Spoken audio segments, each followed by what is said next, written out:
Hello, everyone. Welcome to the Why and Eat podcast, and thank you for joining us. If you haven't subscribed, please go ahead and hit the subscribe button, like, share, and join us in the comment section for conversation. So, we're going to be talking about Trump and the deployment of extra police officers into Washington, D.C., and the goal is to curb crime.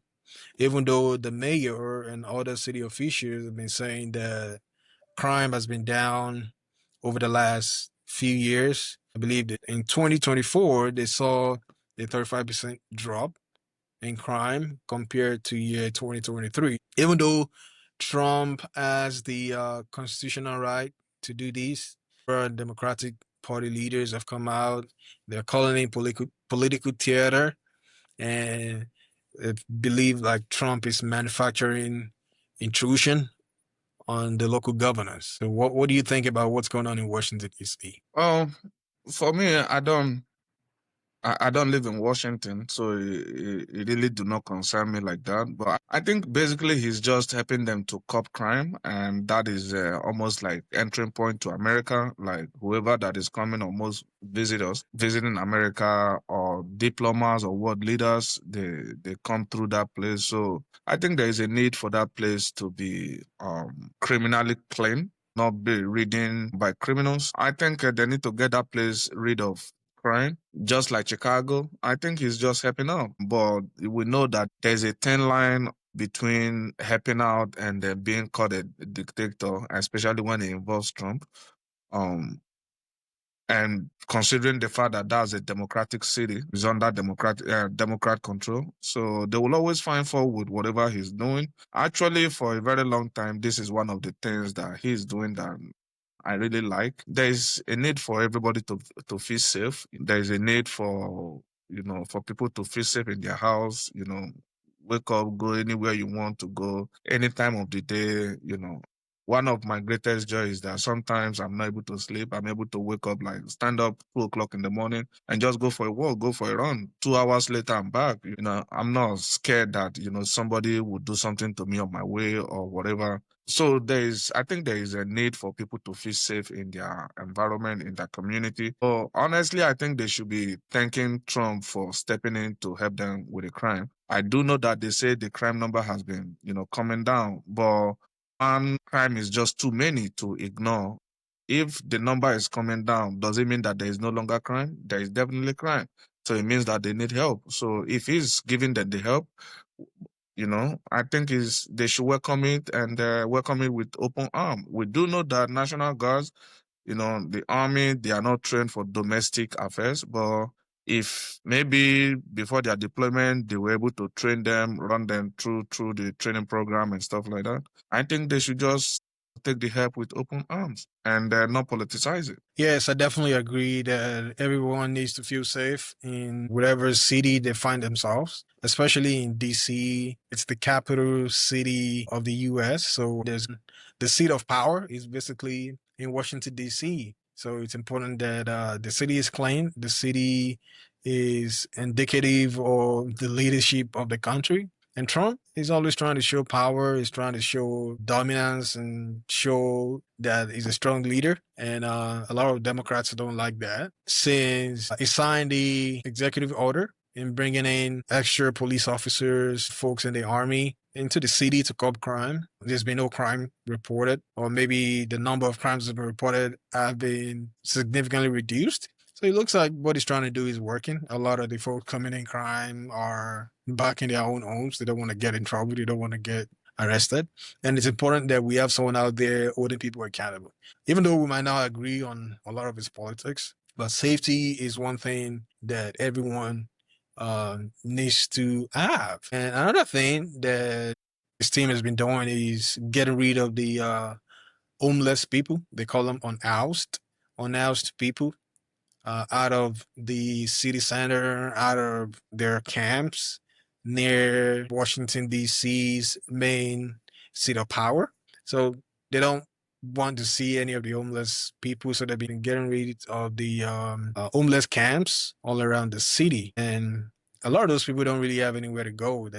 They're mentioning that some of the shelters around are not safe. Some of the shelters around, you don't know who you're sleeping next to. You don't know uh, who's around you. So a lot of people prefer to be on their own on the street and they can fend for themselves that way. But we also need to look deeper into why people are being homeless, especially in DC. I'm sure rent is, sky high. It's all over the place. Wherever you go, rents are high. A lot of people are being laid off. A lot of people don't have savings. Most people are like one or two paychecks away from being homeless, right?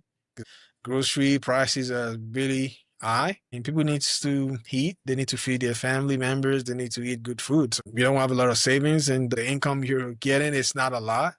It's going to be difficult to be able to keep a roof over your head.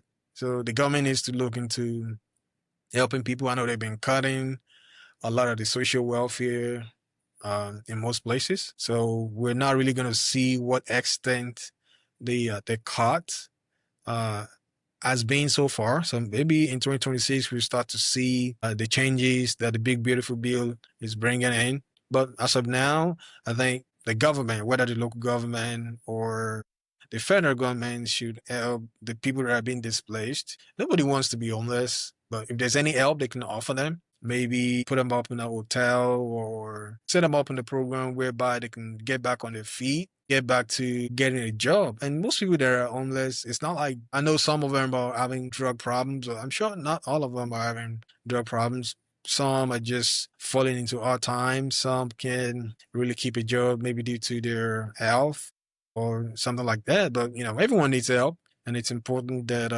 the federal government, the local government over there in DC should at least help their people and make sure that now that they're getting rid of the homeless tents, homeless camps, they should help them with resettling in an ideal location whereby they will have good shelter in place and they'll be able to get back on their feet. Yeah, I agree with you. But I think when I heard the news on the radio, I think they actually said that they are resettling them somewhere outskirts of the major city or the main city. I think that's a welcome development. We do know that homeless people, they are actually people with rights and all of that stuff. And just like you said, most of us, especially me, I'm almost half a paycheck from being homeless. So we never know what will happen tomorrow. We may, myself may end up there, being homeless. But I don't think the street of Washington. I have not been to Washington, so but I don't think the street of Washington, the seat of power, being littered with homeless people, I don't think is a good idea. But actually, I think they say they are resettling them, outside of Washington D.C., which is a good development. But honestly, I don't know why people are so attached to places, to locations. Just like in Nigeria, people are so attached to Lagos. In fact, I have a sister in Lagos. She's been in Lagos for 20 years. Anytime I talk to her to go back to where rent is cheaper, much more affordable, go back to Delta State, she don't see reason. She love Lagos. Just like in the case of these people, I don't know why they are so attached to like New York, attached to Washington, attached to all these major cities like Vegas, California, San Francisco, that the rents are astronomically high. Cost of living is at all-time high, through the roof. And yet people are just so attached to these places and they end up becoming homeless. They actually relocate to other places. I think they can afford a living. They can actually live very well with, the little they have. So why people are, in fact, I'm even thinking of maybe relocating to South Dakota because it's biting. The cost of living is biting. So maybe relocating to South Dakota, will be able to buy like 6 bedroom, six bathroom, maybe $200,000 and just go live life there. Yeah, for me, I don't know why people are so attached. If it is too expensive where you are living, maybe you should just move maybe 2 cities away or move another state and see if life will be a bit better. Yeah, most people are afraid of change, especially if they have no one in the city or in an area where they're moving to. It's very difficult to move.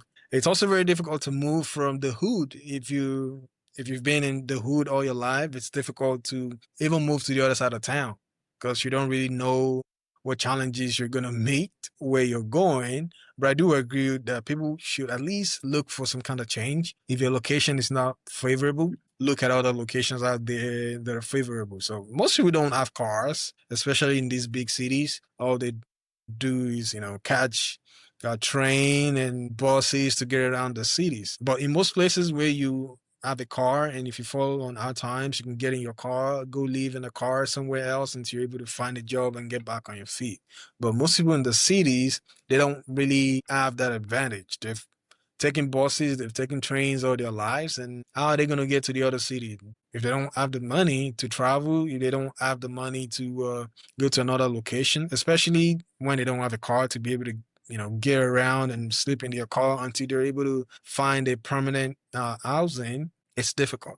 And it takes a lot of effort. It takes a lot of energy to say, hey, I'm going to move. I'm going to go somewhere else that is favorable, especially when you don't really have anyone to support you out there. And you're talking about moving to South Dakota. I mean, sure, you can move over there. You can also move to Mississippi. Life is cheaper there. However, you might not be able to find a job to support your $300,000 home because jobs are really hard to find out there. And now Mississippi is like the poorest states in the U.S. So be careful what you wish for.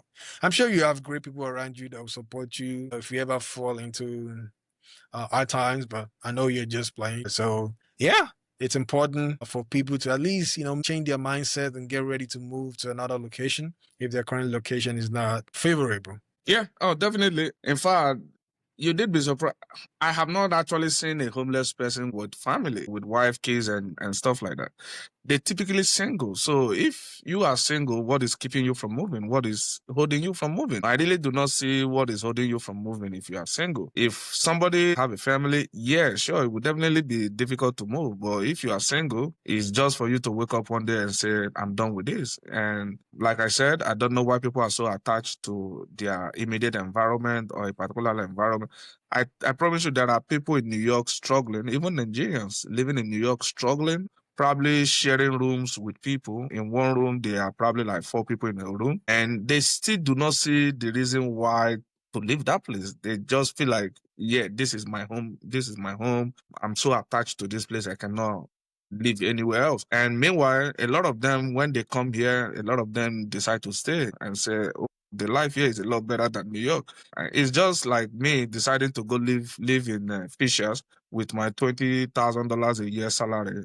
I'll be homeless in 2 seconds. So for me not to be homeless in 2 seconds, I decided to live in the part of the town that is a little bit more affordable. But if you go west in this place, maybe around the Terre Haute, Poland, Brazil, you'll probably see like 3 bedroom flat, nice 3 bedroom flat for $500. Yeah, cost of living is relative, location specific. So if it is too expensive where you live in, maybe you need to look in the other places. And if you are single, you really do not have any reason to say you can't move because there's really nobody that you are responsible for. You are just responsible for yourself. So I think what Trump is doing is good. He's trying to clean up the city. Actually, we need him to help us clean up Indianapolis because there is no day I wake up and turn on the TV and I don't hear that, they shoot somebody is dead, 3 people dead and stuff like that. We actually need him to help us clean up our city and all the cities, like especially Indianapolis, Chicago.